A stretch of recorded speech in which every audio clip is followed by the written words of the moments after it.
భీమన్న గారి రాముడు నా పేరు. పేరుసోముల గ్రామము, సంజామల మండలము, బనిగానపల్లి తాలూకా, నంద్యాల జిల్లా. నాకు సంతానము 6 మంది. స్వామితో 4 కుమారులు, 2 ఆడపిల్లలు. స్వామి చిన్న వయసులో 12 సంవత్సరంలో ఆ నరసింహస్వామి ఆయనలో ప్రవేశించినాడు. ఆ విష్ణునారాయణమూర్తి ఆయనలో ప్రవేశించినాక ఎన్నెన్నో అద్భుతాలు చెప్పుకుంటూ వచ్చినాడు. పేరుసోముల గ్రామంలో అక్కడ కొంత మంది ఇబ్బంది పడుతుంటే ఈ దావకు కోరినైనా ఈ దావకు కోరి బాగుపడతారని చెప్పి వాళ్ళకు కొన్ని సమస్యల కానీ చెప్పేసినాడు. వేలాది మందికి చెప్పుకుంటూనే వస్తున్నాడు. వాళ్ళ కర్మలు వాళ్ళు తెగాలని చెప్పి నా కోరిక. వాళ్ళు బాగుపడాలా, వాళ్ళ కుటుంబాలు. ఊరి వెలుపల ఒక ఆయన కొంట ఆయన వచ్చినాడు. స్వామి, నువ్వెందుకు ఇక్కడ ఇబ్బంది పడతావు? నాకు 10 ఎకరాలు ఉంది పొలము, నీకు 1 ఎకరం ఇస్తారా అని చెప్పేసి ఆయన తోలుకొని వచ్చాడు. కొంటోళ్ళు ఆయన చిన్నపుల్లయ్య. 1 ఎకరం ఎంతో కొంత శక్తి కాడికి అంటే సరే అని ఇస్తానని నేను ఒప్పుకున్నాడు. అక్కడ ఆ గోశాల భక్తులే కట్టుకున్నారు. అక్కడ స్థలం కూడా అయ్యాలదే కొన్నారు. అంతా అయ్యాలదే కొన్నారు. ఎవరు భక్తులు కొన్నారు. భక్తులు కొని స్వామి కొని ఇచ్చారు. ఆయన పేరు మీద ఇచ్చినారు. ఎక్కడెక్కడో మహిమలైన మహానుభావుడు ఒక కొలనలో పనుకుంటే 3 గంటల సేపు పనుకుంటాడు స్వామి. అక్కడ ఎవరికి ఇచ్చేది వాళ్ళకు వరాలు ఇస్తాడు స్వామి. లడ్డు ప్రసాదం పూలు తీసుకొని అంతా పాలకోవ చేస్తాడు. అక్కడ ఏదైనా ఆత్మ నుండి కొన్ని విగ్రహాలు కొన్ని అట్లా భక్తులకు కర్మలు దిగాలని చెప్పేసి ఇచ్చుకుంటూనే వస్తుంటాడు. ఇక్కడ కమ్మగిరి స్వామి కొండలు హిమాలయ పర్వతాలకు వెళ్ళిపోవాలని చెప్పి అక్కడ నేలగై రూమ్ ఉంది. అక్కడ 9 నరసింహస్వాములు ఉన్నారు. అక్కడ నేను ఎందుకు ఉండాలా అని చెప్పి ఆ ధ్యానంలో కూర్చున్నాడు స్వామి. ధ్యానంలో కూర్చుంటే ఆ భగవంతుడు శ్రీ విష్ణునారాయణమూర్తి, విష్ణు ఈశ్వర బ్రహ్మదేవుడు, అన్నపూర్ణమ్మ కూడా వచ్చి అడుగులు పాదాలు పెట్టిపోయినారు. వాళ్ళు స్వామిని లేపి, నువ్వు భయపడొద్దు, మేము ఉండాము నీకు, నువ్వు ఎక్కడ పోవద్దని చెప్పి వాళ్ళు స్వామికి ఆయనకు చెప్పిపోయారు. అది ఎట్లంటే మనం చెప్తే మనకు అర్థం కాదు. ఆ భగవంతుడు చెప్పి పాదాలు కూడా పెట్టిపోయారు. అక్కడ ఇక్కడే ఉండాల నువ్వు అని చెప్పేసి ఆయన పోలేకపోయాడుగా. ఇక్కడనే దేవాలయాన్ని చూసుకుంటా, పాదాల రక్షణ చూసుకుంటా, భక్తులు చెప్పుకుంటా సమస్యలన్నీ ఈ విధంగా అయిపోయింది. అక్కడ దేవాలయము నిర్మించాలని ఆయన స్వామి నరసింహస్వామి ఆయనకు నిజరూపంగా చెప్పాడు.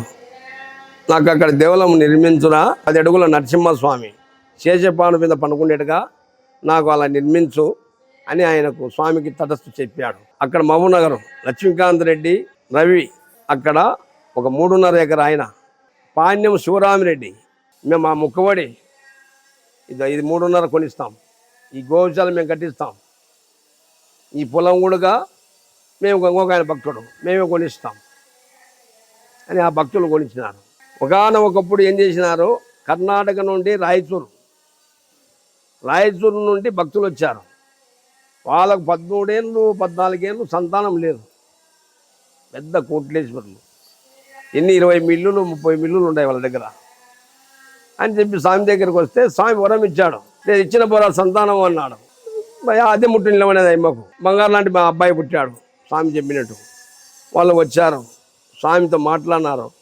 స్వామి, ఇక్కడ నువ్వు గుడి అంటున్నావు కదా, దానికి ఆ గుడి కట్టించేదంతా మేమే కట్టిస్తాం, గర్భగుడి వరకు అంటే. అప్పుడు స్వామి అడుగునైనా 32 స్తంభాలు కట్టియాలన్నాడు స్వామి.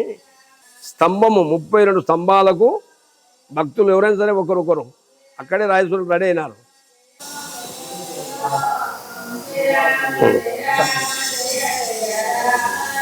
కొంతమంది భక్తులు మత్తులో చాలా ఇబ్బంది పడుతున్నారు. తాగడము చేయడము, ప్రపంచం మీద హింసలు పెడుతున్నారు ఆడలను. వాళ్లకు స్వామి సంకల్పంగా ఒక పసురు కనిపెట్టినాడు. ఈ పసురు తాగితే మత్తు మానేస్తారు. తాగే వాళ్లకు బంద్ చేస్తే 60 కాయలకు మంచిది. తలకు మంచిది, కండ్లకు మంచిది, కిడ్నీలకు మంచిది.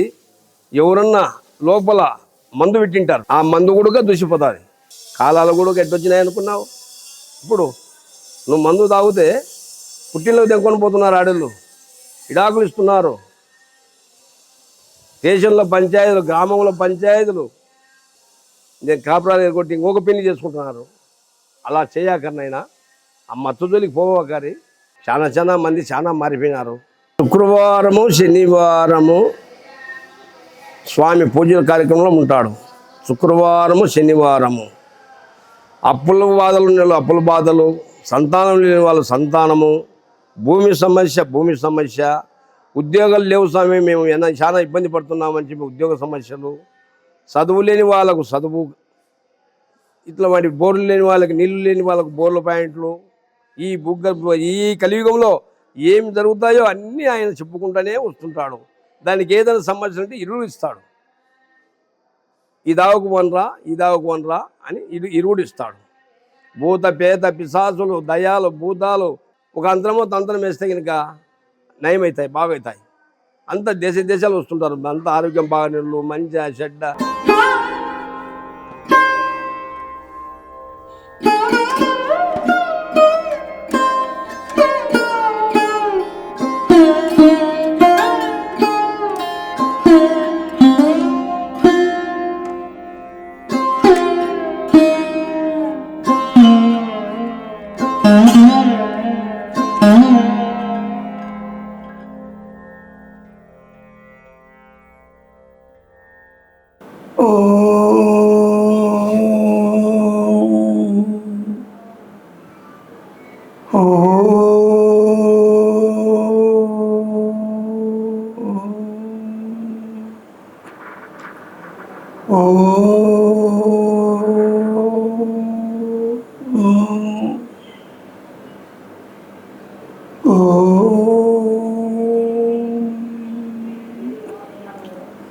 ఉగ్రం వీరం మహావిష్ణుం జలంతం సర్వతోముఖం నారసింహం భీషణం భద్రం మృత్యుం నమామ్యహం.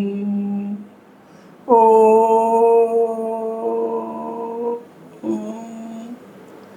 ఓ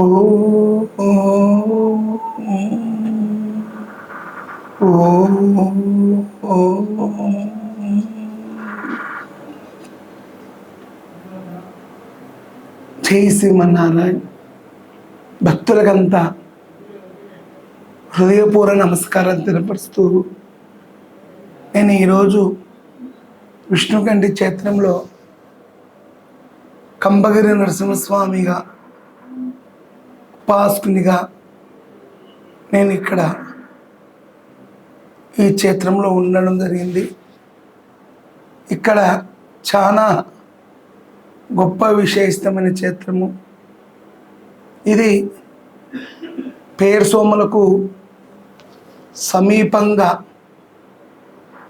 పురాతనమైన ఒక నగరం ఇక్కడ ఉండేది. ఆ నగరము పేర్సోముల కనుమరుగైపోయింది. మళ్ళీ ఇక్కడ ఈ నగరంలో మళ్ళీ నూతన దేవాలయాన్ని నిర్మించడం జరిగింది, కంబగిరి నరసింహస్వామి దేవాలయాన్ని. కాబట్టి ఈ క్షేత్రము ఇది నేను నిర్మాణం చేసే క్షేత్రం కాదు.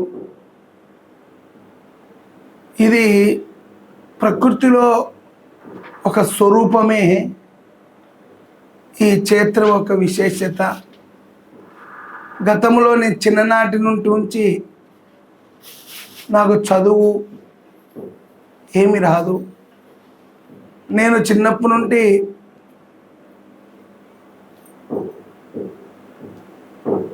ఆ భగవంతుని నామమే నిత్యముతో ఉచ్చరించేవాడిని. కాబట్టి ఆ భగవంతుని ఏదో ఒక శక్తి నన్ను లాగి ఈ విధంగా భగవంతుని వైపుకు నన్ను నడిపించడం జరిగింది. నాకు 12 సంవత్సరాల వయసు నుండి ఆ శక్తి నా ఎంటపడి నువ్వు దేవాలయం కట్టాలి, దేవాలయం కట్టాలి, దేవాలయం నిర్మాణం చేయాలి, దేవాలయం నిర్మాణం చేయాలి, దేవాలయం కట్టాలి అని ఆ శక్తి ఎంట పడి పదే చెప్పడం జరిగింది. ఈ ఎదర్లు చిన్నప్పుడు ఏదో కళలు వస్తున్నాయిలే, ఏదో ఇవన్నీ నా భ్రాంతి, ఇదంతా నా ఊహాగానం అని చెప్పి గత సంవత్సరాలతో కూడితే కొద్ది రోజులు దాని గురించి నేను టాపిక్ వదిలేస్తున్నా వచ్చాను. కానీ ఇంకా పదే ఇట్లా ఊరికి వాయుములకు కుమ్మరగుంతల అనే ఒక గ్రామం ఉండేది. ఇక్కడ ఆ కుమ్మరగుంతల అనే ప్రాంతంలో స్థలం ఉంది. అక్కడ నిర్మాణం చేయాలి, దేవాలయం నిర్మాణం చేయాలి అని చెప్పడం జరిగింది. కానీ అప్పుడు నాకు ఆ స్తోమత లేదు, ఆ శక్తి లేదు, నాకు తిన్నికే భోజనం లేదు, తినికి లేని స్థితి నాది. కానీ స్వామి మాత్రం నరసింహస్వామి, కంబగిరి నరసింహస్వామి ఇక్కడ నా స్వప్నంలో దర్శనం చేయడం ఎక్కువైపోయింది. దేవాలయం నిర్మాణం చేయాలి, దేవాలయం నిర్మాణం చేయాలి, దేవాలయం నిర్మాణం చేయాలి, దేవాలయం నిర్మాణం చేయాలని నాకు చాలా స్వప్నంలో చాలా ఎక్కువ సార్లు స్వామి చెప్పడము తో ఇంకా నేను ఏదో ఒకటి నిర్ణయించాలని ఆలోచన వచ్చింది. అప్పుడు స్వామి ఇక పలానా చోట పుట్ట ఉంది, ఆ పుట్టలో ఒక సోమ ఋషి అనే ఆయన తపస్సు చేస్తూ ఉన్నాడు. అక్కడ భూమిలో 10 అడుగుల లోతులో ఆయన తపస్సు చేస్తూ ఉన్నాడు పుట్టలో. అక్కడ నువ్వు ఆలయాన్ని నిర్మాణం చేయాలి, ఆ పుట్టను పూజించాలి అని చెప్పడం జరిగింది. కాబట్టి ఇంకా నేను వచ్చి ఇక్కడ చూస్తే ఈ ప్రాంతం అంతా పుట్ట ఉంది, సేను ఉంది, అది ఎవరిదో అయ్యగారు వర్తకులది పొలం, ఇది వర్తకులను పోయి అడిగితే లేదయ్యా మేము ఖరీదుకి ఇస్తామంటే, సరే దేవాలయం కట్టుకుంటున్నాం మీ దయాధర్మం చెప్తే, సరే తక్కువ రేటు ఎంత ఇస్తామని చెప్పి భూమి కుదరడము, భూమి తీసుకోవడము, ఇక్కడ దేవాలయాన్ని కంబగిరి లక్ష్మీ నరసింహస్వామి దేవాలయాన్ని నిర్మాణం చేయడము, ఆ నిర్మాణముతో ఇక్కడ స్వామివారు సాక్షాత్ ఈ దిగి నుండి భూమికి వచ్చిన వైకుంఠపురంలో ఉండే నరసింహస్వామి ఇక కొలువైనాడు. నాకు పలానా చోట విగ్రహం తేవాలి, ఈ ఆర్లగడే ఇక్కడ ఎక్కడొద్దు, నాకు తిరుపతి వద్దు, మహాబలిపురం వద్దు, ఎక్కడొద్దు, నాకు శ్రీవారిపట్న కర్ణాటకలో ఉంది, అక్కడ అమరశిల్పి చెక్కన్న వాళ్ళ వంశస్థులు ఉన్నారు, వాళ్ళ ద్వారా నాకు కావాలని చెప్పి స్వామి స్వయంభుగా ఆ శిలను తయారు చేసుకోవడము. ఆ శిలను తెచ్చిన తర్వాత నేను స్వామి కొన్ని ప్రశ్నలు వేశాను. స్వామి నాతో నిర్మాణం చేయించుకుంటున్నావు కదా, ఇక్కడ చరిత్ర కలిపింది ఏదనంటే నీ యొక్క నిజ రూపాన్ని చూపేయండి అని అడగడం. నేను స్వామివారు 48 రోజులు జలాభిషేకం, 48 రోజులు పాలతో తొట్లో ఉండడం, 48 రోజులు పూలలో పెట్టడం విగ్రహం తెచ్చినాక జరిగింది. జలంలో పెట్టినప్పుడు ఏం లేదు, పూలలో పెట్టినప్పుడు ఏం లేదు.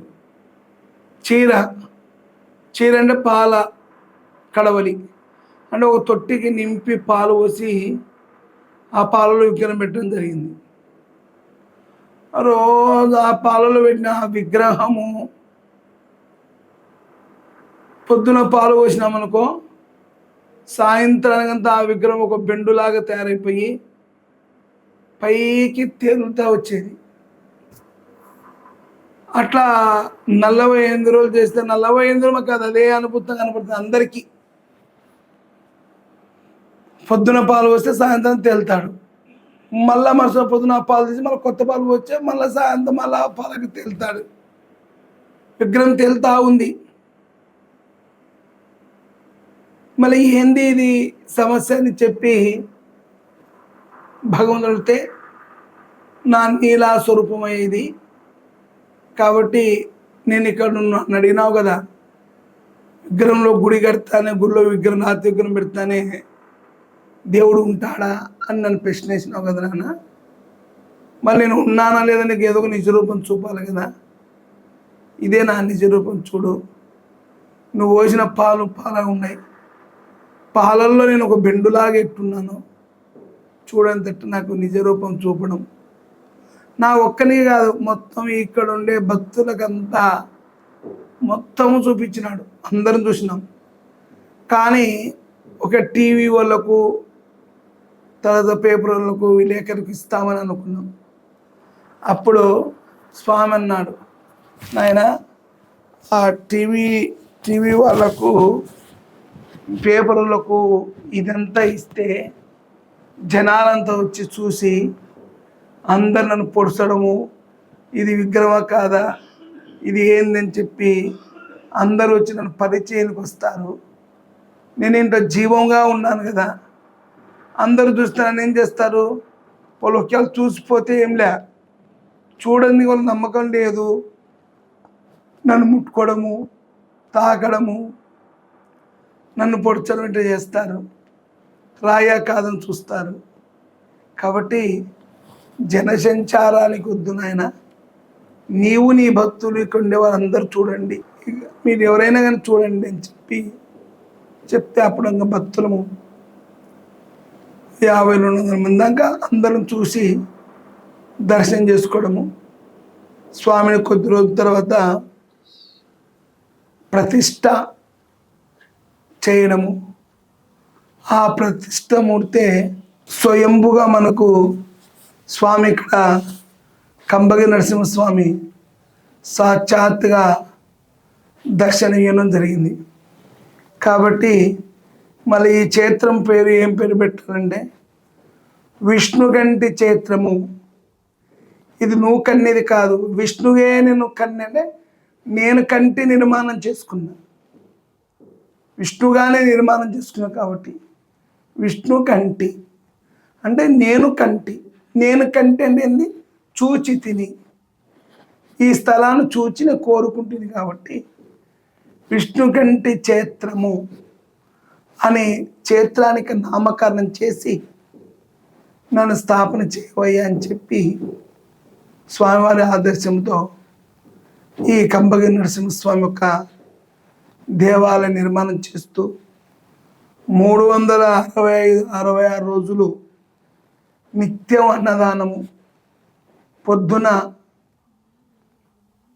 6 గంటలకు 7-8కి స్టార్ట్ చేస్తే రాత్రి 12 వరకు నిత్య అన్నదానము ఇక్కడ చేయడం జరిగింది. కాబట్టి నిత్య అన్నదానము తర్వాత గోసేవ, ఇక్కడ గోవులు ఉంచి 230 ఆవులు గోవులు ఉంటాయి. అలాగనే స్వామివారు ఈ కంబగిరి క్షేత్రము నిలసడము, పుట్టలో సోమేశ్వర అనే ఋషి ఇప్పుడుంచి ఆయన తపస్సు చేయడము, ఆ తపశక్తి వలనే ఈ ఒక అన్నసత్రము, ఈ ఒక సంస్థ ఇదంతా ఆ పరమాత్మని నడుపుకోవడం జరుగుతుంది. కాబట్టి ఆ పెద్ద ఆయన ఇక్కడంగా అఘోరంగా తపస్సు చేస్తూ ఉన్నాడు. కాబట్టి శ్రీమన్నారాయణుడే ఈ క్షేత్ర నిర్మాణం చేసుకోవడం జరిగింది. కాబట్టి విష్ణుగంటి క్షేత్రమా నాపాలి కల్పవృక్షమా, ఎవరైతే విష్ణుగంటి క్షేత్రాన్ని నమ్ముకొని వచ్చి ఎవరైతే ఈ గుడిని 32 ప్రదక్షిణలు ఎవరైతే చేస్తారో వాళ్ళకు సంతానగానులకు సంతానము, తర్వాత పెళ్ళిళ్ళు గానులకు పెళ్ళిళ్ళు, ఉద్యోగరానులకు ఉద్యోగాలు, పాడి పంటలతో ఆయు ఆరోగ్యం అనేది వాళ్ళకు లభించి శుభ ఆశీర్వచన స్వామి యొక్క అనుగ్రహం కలుగుతూ ఉంది. కాబట్టి ఈ క్షేత్రము చాలా గొప్పది. నమ్మినులకు కల్పవృక్షం లాంటిది, కొలిసినులకు వరాల దేవుడుగా, కోరినలకు కొంగు బంగారు దేవుడుగా ఇక్కడ కంబగిరి నరసింహస్వామి దర్శనం ఇవ్వడం జరుగుతుంది. ఇక్కడ కంబగిరి నరసింహస్వామి శాంత రూపంగా ఉంటాడు. ఈయన పగలాద వరదన్ అంటారు. కాబట్టి చాలా అభోబులను ఉగ్రనారసింహునిగా అవతరించి ఇక్కడ శాంతమూర్తిగా దర్శనమిస్తున్నాడు. ఎందుకంటే దేవతలు, బ్రహ్మార్థులు, రుద్రాదులు అందరి నుంచి తన ఈశ్వరూపాన్ని చూసి భయపడిపోయారు కదా. కాబట్టి ఇక్కడ స్వామివారు పహలాద వరద, పహలాదుడు అంటే శాంతమూర్తి చేసిన వాడు, పిల్లవాడు కదా భయపడతాడు ఉగ్రరూపం దని శాంతి రూపంగా స్వామివారు ఇక్కడ వెలసడం జరిగింది.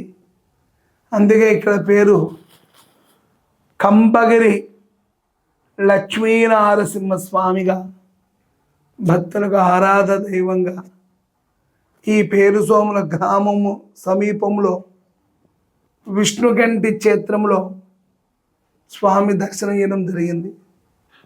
నిజంగా భగవంతుడు ఎక్కడున్నాడు అంటే మానస రూపం. ఎక్కడ పిలిస్తే అక్కడ పలుకుతాడు, ఎక్కడ వస్తే అక్కడ వస్తాడు.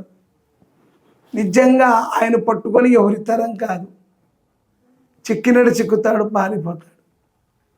ఇక్కడ ఉన్నట్టు ఉంటాడు, మాయమైపోతాడు. అతని నీలామృతం అంతా ఇంత కాదు. ఆ అనుభూతిలో మనం ఉంటేనే మనకు అర్థమవుతుంది, కానీ మనం ఉండని మనకు అర్థం కాదు. కాబట్టి ఈ క్షేత్రం చాలా గొప్పదండి. ప్రతి ఒక్కరు నుంచి ఇక్కడ ఈ క్షేత్రాన్ని వచ్చి స్వామిని దర్శనం చేసుకోండి. కింద నవనారసింహస్వామి ఆలయం అండర్ గ్రౌండ్ గృహలో కట్టడం జరిగింది. నరసింహస్వామి, నవనారసింహస్వామి ప్రపంచంలో ఒకే పీఠంలో గృహలో దర్శనం ఇవ్వడం అంటే మన పేరు సోముల గ్రామం తప్ప ఎక్కడ ప్రపంచంలో ఒకే పీఠంలో గృహలో నవ నారసింహస్వామిని దర్శనం చేసుకోవడానికి ఒకే ప్రపంచంలో భారతదేశంలో అహోబిలం ఉంది. అహోబిలంలో అక్కడక్కడక్కడ 10 కిలోమీటర్లు, 9 కిలోమీటర్లు, 5 కిలోమీటర్ల దూరంలో డిప్రెషన్ అంటే వేరువేరుగా ఉన్నాయి. కాబట్టి ఒకే పీఠంలో ఒకేసారి మనం దర్శనం ఇచ్చేది ఎక్కడయ్యా అంటే పేరు సోములలో గృహలోనే స్వామి నవనారసింహస్వామిగా ఇక్కడ దర్శనమిస్తాడు. ఎవరైతే ఆ స్వామి చుట్టూ ఉగ్రం మేరం మహావిష్ణుం జలంతం సర్వతోముఖం నృసింహం భీషణం భద్రం మృత్యోమృత్యుం నమామ్యహం, ఎవరైతే ఈ మంత్రాన్ని జపించుకుంటూ నృసింహస్వామి నవనారసింహస్వామి ప్రదక్షిణ చేస్తే తప్పకుండా వాళ్ళకు కోరిన కోరికలు నెరవేరుతూ జ్ఞానం అనే అమృతం జ్వాల నెరవేరుతుంది, జ్ఞానామృతం కలుగుతుంది. కాబట్టి భక్తులందరూ వచ్చి ఈ నవనారసింహ క్షేత్రమును అలాగనే కంబగిరి క్షేత్రమును పేరు సోమల సమీపంలో విష్ణుచికంటి క్షేత్రంగా కంబగిరి నరసింహస్వామి దేవాలయ దర్శనాన్ని ఎవరైతే చేసుకుంటారో వాళ్ళకి అనంతమైన సంపద, అనంతమైన భాగ్యం కలుగుతుంది. కాబట్టి అందరి ఉంచి ఈ క్షేత్రంలో ఆ ఒక్క సోమేశ్వర స్వామి వారు ఒక ఋషిని దర్శనం చేసుకొని, నవనారసింహ స్వామిని దర్శనం చేసుకొని, కంబగిరి నరసింహస్వామిని దర్శనం చేసుకొని అనుగ్రహం పొందుదాం. అలాగనే గైలో అక్కడ నేను తపస్సు చేసేటప్పుడు కొద్ది రోజులు బాగా తపస్సు చేస్తూ ఉంటే మానవ జీవితం అనేకమైన కష్టాలు పడినాము. పడిన తర్వాత ఈ జీవితం మీద విరక్తి పుట్టి నేను తపస్సులు బాగా ఎక్కువ తపోధ్యానంలో ఎక్కువ గడిపేవాడిని. అప్పుడు అక్కడ 3 పాదాలతో దర్శనం ఇచ్చారు. బ్రహ్మ, విష్ణు, మహేశ్వర సాక్షాత్తుగా నాకు నేను తపోధ్యానం ఉన్నప్పుడు వాళ్ళ ముగ్గురు ఒక దివ్య దర్శనం అయింది. కానీ నేను తపోధ్యానంలో ఉన్నాను, వాళ్ళు ముగ్గురు వచ్చి మాట్లాడుతూ ఉన్నారు. నేను లేద్దామంటే లేయలేకపోతున్నా, కళ్ళతో చూస్తున్నా, ధ్యానముద్రలో ఉన్నా. ముగ్గురు బాగా దర్శనమైనారు. ఆ ముగ్గురు దర్శనమై నీకు మోక్షాన్ని ప్రసాదిస్తున్నానయ్యా అని చెప్పి ముగ్గురు ఒంటికాలు నిలబడి ఆ ముగ్గురు ఒక దివ్య దర్శనమే నాకు తపోధ్యానం ఉన్నప్పుడు వాళ్ళ యొక్క దర్శన భాగ్యం కలగడం జరిగింది. కాబట్టి ధ్యానముద్ర నుండి లేచే లోపలనే వాళ్ళ అనుగ్రహం ఇచ్చి అదృశ్యమైన నాలోకే ఒక దివ్యమైన కాంతిగా వచ్చి అది నాలోకే బ్లెస్సింగ్ అయిపోయినట్టు కనపడింది. పై అంతా పులకరించి ఒక ఏదో తెలియని అనుభూతి కలిగింది. కాబట్టి అక్కడ పోయి చూస్తే ఆ ముగ్గురు నిలబడి పిల్లలు చూస్తే ముగ్గురు లేవని 3 అడుగులు ఉన్నాయి. బ్రహ్మపాదము, విష్ణుపాదము, తర్వాత శివుని పాదము. ఈ 3 పాదాలు నిలబడిపోయినాడు. ఆ 3 పాదాలు దర్శనం చేసుకొని ఆ 3 పాదాల నుంచి ఎంత కడిగినా తుడిచినా ఎన్నిసార్లు అది తుడిపిన పోలే. ఆ 3 అడుగులే ఇక్కడ దర్శనంగా బ్రహ్మపాదము, విష్ణుపాదము, శివపాదంగా ఇక్కడ దర్శనం. సాక్షాత్తు భూమి నుండి దిగొచ్చిన అఖిలాండ కోటి బ్రహ్మాండ నాయకులు బ్రహ్మ, విష్ణు, మహేశ్వరులు సాక్షాత్ నవనారసింహ స్వామిలో మాకు అనుగ్రహం జరిగింది నాయన. కాబట్టి చాలా గొప్ప విశేషమైన క్షేత్రం ఇది. కానీ ఎవరికీ దీన్ని తెలపాలనేది ఇష్టం లేదు. కానీ చెప్పకపోతే తెలియనిగా అజ్ఞానంగా ఉంటారు. కొంతవరకు నా ధర్మంగా చెప్పి ఈ క్షేత్రాన్ని దర్శనం చేసుకొని పునీతమవుతారనే ఒక నమ్మకంతో నేను ఇక్కడ ఈరోజు నేను చెప్పడం జరిగింది. కాబట్టి ఇంకొక విశేషత ఏంటంటే నరసింహస్వామి గుడి మళ్ళీ స్వామి నాకు స్వప్నం మళ్ళీ స్టార్ట్ అయింది. ఆ గుడి ఏదో చిన్నగా నిర్మాణం అయిపోయింది. ఇప్పుడు మళ్ళీ నా పెద్ద గుడి కట్టాలి, మోచ లక్ష్మీనారసింహస్వామి ఆలయాన్ని నువ్వు నిర్మాణం చెయ్యాలి. ఆ నిర్మాణము నువ్వు పూర్తి చెయ్యాలని గట్టిగా స్వామి చెప్పడం జరిగింది. అది గత 2-3 సంవత్సరంలో నుండి ఎంతో స్వప్న దర్శనము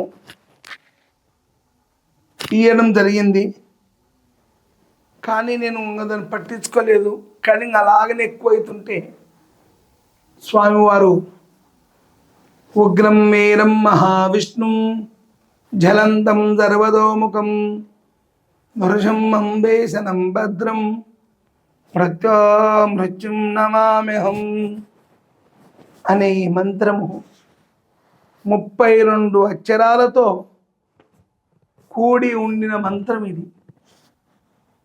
ఈ మంత్రముకు అర్థము ఏందయ్య అంటే, నృసింహస్వామి హిరణ్యకశిపుని వధించే సమయములో స్తంభాన్ని చీల్చుకొని వచ్చిన సమయములో ఆ స్తంభం నుండి 32 అవతారాలు దాల్చి వచ్చాడు. ఆ 32 అవతారాలే ఒక్కొక్క అవతారానికి ఒక బీజం. ఆ 32 అవతారాలే ఉగ్రం వీరం మహావిష్ణు జలంతం సర్వతోముఖం నృసింహం వేసనం భద్రం మృత్యుం నమామ్యహం. ఇలాగా ఈ మంత్రాన్ని ఆ శివ పరమాత్మ రచన చేసి ఆ రూపాన్ని చూసి ఆ రూపాన్ని ఒక బీజంగా తయారు చేసి ఈ మంత్రాన్ని చేశాడు. ఈ మంత్రం సాక్షాత్ ఒకరోజు పార్వతి అడిగింది, శివ, ఎవరైతే ఈ మానవ జన్మలో పునీతమయ్యి మృత్యును జయించి విజయం పొందుతారో మళ్ళీ ఆ మంత్రాన్ని ఏంది స్వామి, దాని నాకు అర్థం చెప్పండి అని అడిగిందంట. అప్పుడు శివుడు చెప్పాడు, పార్వతి విను, ఓం ఉగ్రం మేరం మహావిష్ణుం జలంతం సర్వతోముఖం నృసింహం వేసనం భద్రం మృత్యుం నమామ్యహం. ఎవరైతే పఠిస్తారో వాళ్ళకు భూలోకంలో భయాహారం, ఎలాంటి భయాలు లేకుండా, భూతపేత పిచాచ లేకుండా, ఎచ్చిని నాగినని పిచాచ లేకుండా, ఏ నరదిష్టి నరపిడ లేకుండా విముక్తులైతారు, పుణ్యుతులైతారు, వైకుంఠ ప్రాప్తి జరుగుతుంది. కాబట్టి ఈ ఉగ్రం వీరం అనేది చాలా గొప్పది పార్వతి అని చెప్పడం జరిగింది. పార్వతికి శివుడు ఉపదేశం చేస్తే పార్వతి మళ్ళీ కొడుకులకు, కుమారస్వామికి, గణపతికి, శివగణాలకంతా మళ్ళీ ఆమె ఉపదేశం చేయడం జరిగింది. అట్ట పరపరంపర అవుతా మంత్రం వచ్చింది. కాబట్టి సాక్షాత్తు కలియుగ దేవునికే ఎవరయ్యా ఇంటి దేవుడు అంటే సాక్షాత్ వెంకటేశ్వర స్వామి పెళ్ళి అవుతుందంట. పెళ్ళైన తర్వాత పిండి వంటలు చేసినారు. చేసి మళ్ళీ ఈ వంటలు ఎవరికి ఆరగింపు చేయాలంటే సాక్షాత్ వెంకటేశ్వర స్వామికి తను మానవునిగా వచ్చి పద్మావతి వివాహం చేసుకుంటున్నాను. కాబట్టి తనకని ఒక కులదేవుడు ఉండాల. ఆ కులదైవమే నరసింహస్వామిగా ఆ వెంకటేశ్వర స్వామి స్వీకరించి తన పెళ్లికి చేసిన పదార్థానంతా అక్కడ ఆరగింపు చేయడం జరిగింది. ఆ ఆరగింపు చేసిన విధంగా సాక్షాత్తు నరసింహస్వామిని పూజించిన ఎవరే అంటే వెంకటేశ్వర స్వామి. పద్మావతి ప్రేమునిగా వచ్చి నృసింహుని సేవించిపోయేవారంటే ఇద్దరు. అందుకే ఇది అహోబిలంలో పెద్దలు చెప్పడం జరుగుతుంది. అలాగా అంత ఇష్టమైన భక్తుడు అన్నమయ్య గారు ఉంచి ఎంతో గొప్ప వెంకటేశ్వర స్వామి యొక్క భక్తుడు. అప్పుడు అన్నమయ్య ఉంచి అనుకున్నాడు, నా స్వామికి దైవమో ఎవరంటే నృసింహస్వామి. నృసింహస్వామి మూలమంత్రమే ఉగ్రం మీరం మహావిష్ణుం జలంతం ధర్మతోముఖం నృసింహం భేషణం భద్రం మృత్యో మృత్యుం నమామ్యహం. ఎవరైతే ఈ మంత్రాన్ని వెంకటేశ్వర స్వామి భక్తులు చేస్తారో వాళ్ళకంత పుణ్యతం అవుతుంది అని చెప్పాడు కదా అమ్మ పార్వతి.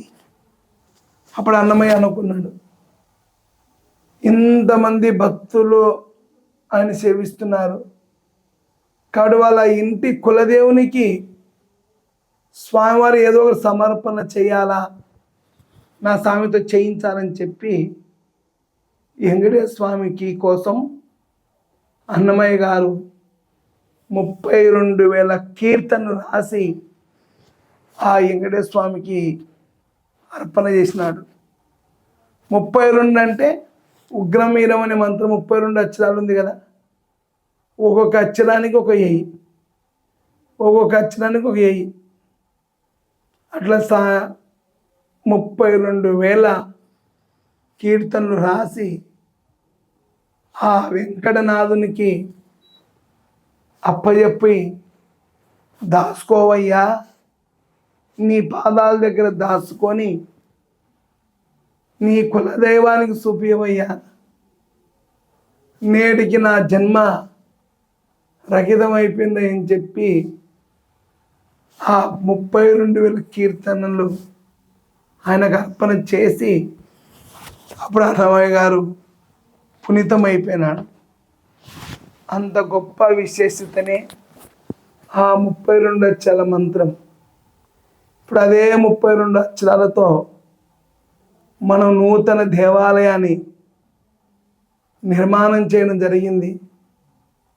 కాబట్టి ఆ నిర్మాణానికి ఉగ్రం మీరం మహావిష్ణుం జలంతం సర్వతోముఖం నృసింహం భీషణం భద్రం మృత్యో మృత్యుం నమామ్యహం. ఆ మంత్రాన్ని ఉన్న అక్షరాలతో 32 స్తంభాలు దేవాలయాన్ని నిర్మించి మోక్ష లక్ష్మీనారసింహస్వామి అంటే సింహం వేటాడి వేటాడి అలిసినప్పుడు ఇలాగా సేర చేసినట్టు స్వామివారు అసురులందరినీ సంభారణ చేసి అసురు జాతినంతా వధించేసి నృసింహుడు కొంతసేపు పౌలించిన క్షేత్రంగా ఈ కంబగిరి క్షేత్రంలో విష్ణుగండి క్షేత్రంలో స్వామి స్వప్నం చూపించినాడు, 10 అడుగుల విగ్రహం కావాలి, నేను ఇలాగ పనుకొని భక్తులకు మోక్షాన్ని ప్రసాదించాలని చెప్పి స్వామివారు ఇక్కడ నిర్మాణం చేయిస్తున్నాడు. ఇటం వరకు అయిపోయింది. రాబోయే కాలంలో మిగతా టైం అంతా నా దగ్గర అయితే ఏం లేదండి, ఆయన నేను తోలుకొచ్చుకొని చేయించుకుంటాను, నా భక్తులను చేసే పుణ్యాత్ములు వస్తారు, వాళ్ళ ద్వారానే నిర్మాణం చేయాలనే సంకల్పంతో చెప్పడము, ఒక్కొక్కరు ఒక భక్తులు రావడము, స్తంభం కొంతమంది, ప్రతి రాయి కొంతమంది, ఇట్లా దేవాలయానికి నిర్మాణం చేసి జరగడం జరుగుతుంది. కాబట్టి మీరంతా ఉంచి ఈ క్షేత్రానికి వచ్చి దర్శనం చేసుకొని పునీతం కావాలని కోరుకుంటున్నాను. జై శ్రీమన్నారాయణ, జై శ్రీమన్నారాయణ.